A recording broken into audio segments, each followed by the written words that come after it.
There's something you need to know when you're along the path of self-mastery. There are the 7 roadblocks that get in your way to understanding your desires better and actually filling them with the best answers to finding that treasure. Just like the dragon we talked about earlier, tampering is that dragon you must slay in order to get the treasure. The first one is distaste. Now, this is different than the steak and vegetables. Steak and vegetables is an answer for your desires. What I'm talking about is not even liking your desire. How could I possibly desire X? That's kind of the distaste I'm talking about. How could I possibly love this person? This is, no. I need to avoid that, repress it, get it out of my life. Actually, that's deeply connected to your root desire of love. That you need to fill. That over there, sure, but you can't just, it's attached to that desire for love. You need to work on that and heal that desire in order for that to be healthy, and so that you no longer distaste it, but you erase all the tampering.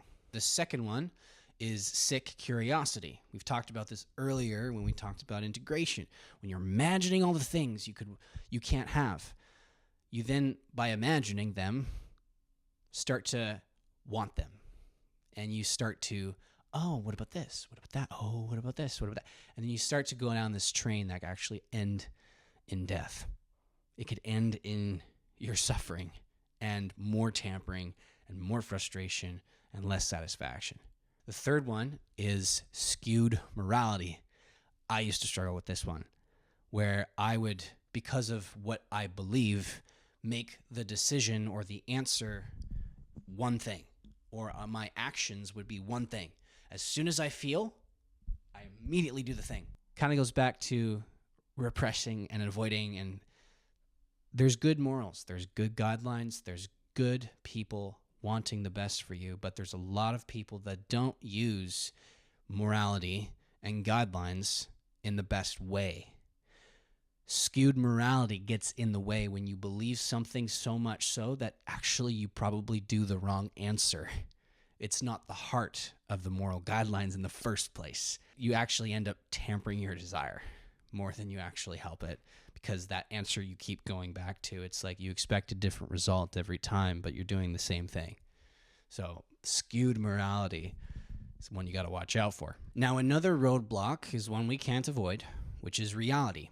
You're in your situation, you're in the moment, and just because whatever is happening to you or around you, you can't actually fulfill your desire right now. That's just a reality. I want someone I can't have, but they're on stage and I'm not, and there's no way I can get to them. There's just a reality there. Okay, well, then there's probably not an answer for you in this moment, in this reality.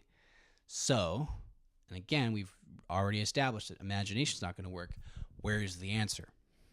Well, if we understand that it's probably to love and be loved, there's a lot of different ways we can fill that really in a better way. So reality is a good check, but it can also be a roadblock. Force you to try and go around reality so that you're now trying to find answers, but that's just it. We're all in reality, so there's no other way you can't go out of it. You can't imagine your own reality because it's reality, no matter what you do. It's kind of like the part you can't get rid of, your spirit. That part of you, that essence you can't get rid of, there's nothing you can do about that. It's always there, whether you like it or not. So reality is not necessarily always a roadblock, but it can be a roadblock you stumble on to not finding the answers. Another roadblock is emotions and feelings. You might just all of a sudden, or maybe you've cultivated it and you wanted it. There's different ways to come across this roadblock, but you are now full of emotion, whether it's anger, love, pride, these emotions that cloud your judgment, that you are very present. You are not in your head anymore. You are feeling this emotion. Maybe it's sadness, any of the basic emotions that you might experience. These feelings that well up inside you are just totally capturing your attention. And that can be a roadblock to finding the best answer too, because when you make decisions in anger, you may not make the best ones. For example, if your friend wrecked your car and you're so angry, you don't want to just take it all out on him right now. Probably best to hang back for a bit, chill out, think more objectively, and come back reasonably. All right, let's get our insurance, blah, blah, blah, figure it out. When you're angry, though, you probably need to go to that punching bag or go for that walk just to cool off a little bit. That's a better answer for your desire so that you don't do something you regret. That's the idea with emotions and feelings. They can get in the way and cause you to make a wrong choice. There's another roadblock called rationalization, where you can overthink the answers in front of you, or the answers that could be that are healthy for you, or you actually experience decision anxiety with too many options. Like, I don't know which option to choose. Sometimes you can also limit your options, the best answers, or the answers just that are available to you, good and bad, wrong and right, and almost right ones, with one or two options. It's like, I only see two options in the first 5 seconds or immediately. That's all I have available to me. Probably not a good idea to act on an answer for your desire if you only have one or two options. Just saying. You probably have 3 or 5 or more options available to you if you really think about it, but that would require you to integrate and to walk through the act steps and actually name your desire, see the good in it, be grateful for it, and then start discerning and training your response so that you find the answers better. Your response, this also kind of leads us to the last roadblock, which is rash action. If you just immediately act on your desire, that may not always work. Now, we've got that fight or flight response, right? That's a natural response, and sometimes it saves our lives.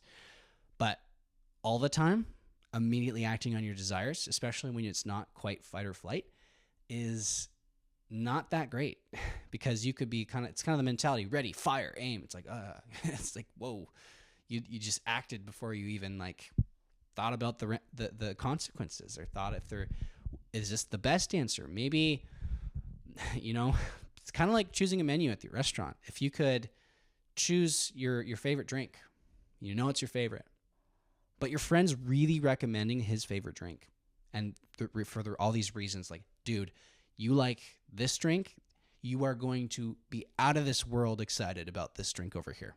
You should try it. Well, do I go with my favorite drink, or do I try his drink? My favorite drink's probably a good answer, and it would fill my desire.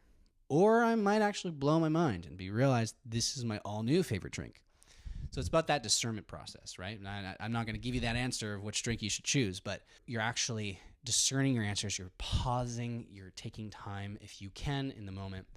Obviously, if you're in more intense situations where your desire is, you just got to act. Like, let's say you're a Navy SEAL and you've got to make a ton of decisions at once, but you have to make those from a place of peace, right? That's a different thing I'm talking about. That's not what I'm saying. That's a different case, and we're just going to leave that over there for now. We're trying to fill our desires in the best way, right? It's not about the good answer or the okay answer. It's like, I just don't have any desires available to me, and that might be true, but there's beauty in the waiting. Only the fullness, and that's what we're here for, is the fullness. We need to find the fullness. And so how can you, and this is the question, how can you find better answers for your desires?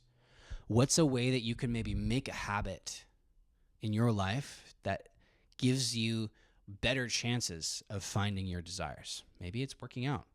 Maybe it's eating better food, buying better groceries, budgeting better. Maybe it's spending more time with that special person in your life that you need to spend time with. Maybe it's that hard relationship that you actually need to focus on, or that hard conversation you need to get rid of that someone or to make amends.